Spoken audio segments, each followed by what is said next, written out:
আউযু বিল্লাহি মিনাশ শাইতানির রাজিম। বিসমিল্লাহির রহমানির রহিম। ক্বালা রাব্বি ইশরাহ লি সাদরি ওয়া ইয়াসসির লি আমরি ওয়াহলুল উকদাতাম মিন লিসানি ইয়াফকাহু কওলি। আসসালামু আলাইকুম ওয়া রাহমাতুল্লাহি ওয়া বারাকাতুহু।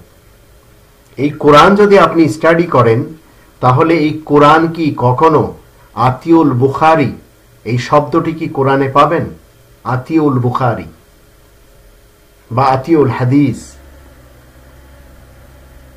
কোরআনের ভিতরে কখনো আপনাকে এই কোরআন শিক্ষা দিবে না আপনি আতিউল হাদিস হাদিসের অনুসারী হন, আতিউল ফিকা ফিকার অনুসারী হন, আতিউস সুন্নাহ এমন ধরনের কথা কোরআন কখনো বলবে না, বা আতিউল আউলিয়া বা আতিউল ইমাম। কিন্তু অনুসরণ করার নির্দেশ যিনি দিবেন তিনি জীবিত, তাই আল্লাহ রাব্বুল আলামিন এই কোরআনের 4 নম্বর সূরা আন-নিসা এর 64 নম্বর আয়াতে বলে দিয়েছেন, ওয়ামা আরসালনা মির রাসূলিন ইল্লা লিইউতা বিইজনিল্লাহ, এবং আমি রাসূলের প্রেরণের যে উদ্দেশ্য সেই উদ্দেশ্য হলো তার অনুসরণ করতে হবে আল্লাহ তাআলার হুকুম মতে, আল্লাহ তাআলার ইজেন মতে। তো রাসূলের অনুসরণ আপনি এবং আমি তখনই করতে পারি যখন রাসূল জীবিত থাকবেন।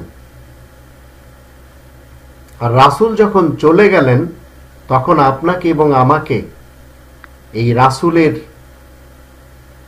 আমল মতে 46 নম্বর সূরা আল আহকাফের 9 নম্বর আয়াতের দৃষ্টিতে তিনি বলে গেছেন, কুল মা কুনতু বিদাম মিনার রুসুল ওয়া মা আদরি মা ইউফালু বি ওয়ালা বিকুম ইন আত্তাবিউ ইল্লা মা ইউহা ইলাইয়া। তিনি বলে গেছেন যে আমি অনুসরণ করি সেই জিনিসের যা আমার দিকে ওহী করা হয়। তো ওহীর গ্রহণ তো আজ আপনার আমার সামনে রয়েছে। তবেই তো আল্লাহ তাআলা বলেছেন 4 নম্বর সূরা আন-নিসা এর 59 নম্বর আয়াতে, ইয়া আইয়ুহাল্লাযীনা আমানু আতিউল্লাহ ওয়া আতিউর রাসূল ওয়া উলিল আমরি মিনকুম, তোমরা যারা ঈমান এনেছো শোনো, তোমরা সবাই আল্লাহ তাআলার অনুসরণ ইতাআত করো, আল্লাহ তাআলার অনুসরণ করো, তার রাসূলের অনুসরণ করো, এবং তোমাদের মধ্যে যারা ব্যবস্থাপক, যারা হুকুমদাতা, ফাইন তানাযাতুম ফি শাইইন, যদি তোমাদের কোনো সমস্যা ঘটে যায়, মতবিরোধ দেখা দেয়, ফারুদ্দুহু ইলাল্লাহি ওয়া রাসূল, তাহলে তোমরা সেটাকে আল্লাহ এবং রাসূলের দিকে উপস্থাপিত করবে। ইন কুনতুম তুমিনুনা বিল্লাহি ওয়াল ইয়াউমিল আখির, যদি তোমাদের বিশ্বাস থাকে আল্লাহ এবং পরকালের উপর, যালিকা খায়রু ওয়া আহসানু তা'ওয়িলা, এটি হচ্ছে উত্তম আর এটি হচ্ছে ভালো এবং সর্বোত্তম তা'ওয়িল।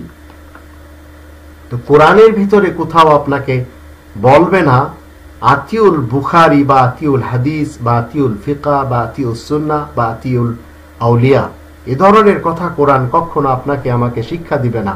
তাহলে আমরা কেন এই আতিউল্লাহ ওয়া আতিউর রাসূল ওয়া উলিল আমরি মিনকুম এগুলি ছেড়ে দিয়ে, ওয়ামা আরসালনা মির রাসূলিন ইল্লা লিইউতা বিইজনিল্লাহ ছেড়ে দিয়ে আমরা কেন চলে যাচ্ছি সেই সামারকান্দ, তাশকান্দ, বুখারা, উজবেকিস্তান এই সব এলাকার লেখকদের পিছনে আমরা কেন যাচ্ছি? বাগদাদ, কুফা, বাসারা, আবার হিন্দুস্তানের দিল্লি বলেন, দেওবন্দ বলেন, বেরেলি বলেন, নিজামউদ্দিন বলেন, কেন আমরা এইসবের পিছনে ছুটছি?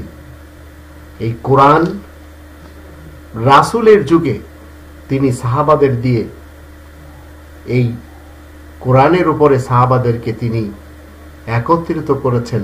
আজ কেন আপনি এবং আমি এই কোরআনের উপর একত্রিত হতে পারবো না? একটু চিন্তা করে দেখুন যে কোরআন আমাদেরকে কখনো বলছে না বুখারীর অনুসরণ করতে হবে, যে কোরআন আমাদেরকে বলছে না হিন্দুস্তানের সেই ফতোয়ায়ে আলমগীরির পিছনে চলতে হবে, মানুষের মন গড়া বানানো সুন্নতে প্র্যাকটিস করতে হবে, নিজেদের বানানো দুষ্টু আউলিয়াদের অনুসরণ করতে হবে, কখনো বলেনি আল্লাহ। তাহলে আমরা কেন এসবের পিছনে চলে যাচ্ছি? আপনি আমি যদি মুসলিম হই তাহলে এসবগুলি ছেড়ে কোরআনের নির্দেশ মতে কাবার যে প্র্যাকটিসগুলি কোরআন সম্মতি দেয় সেগুলিকে মেনে জীবন কাটাতে হবে, নচেত পরকালে আমাদের সমস্যা হবে।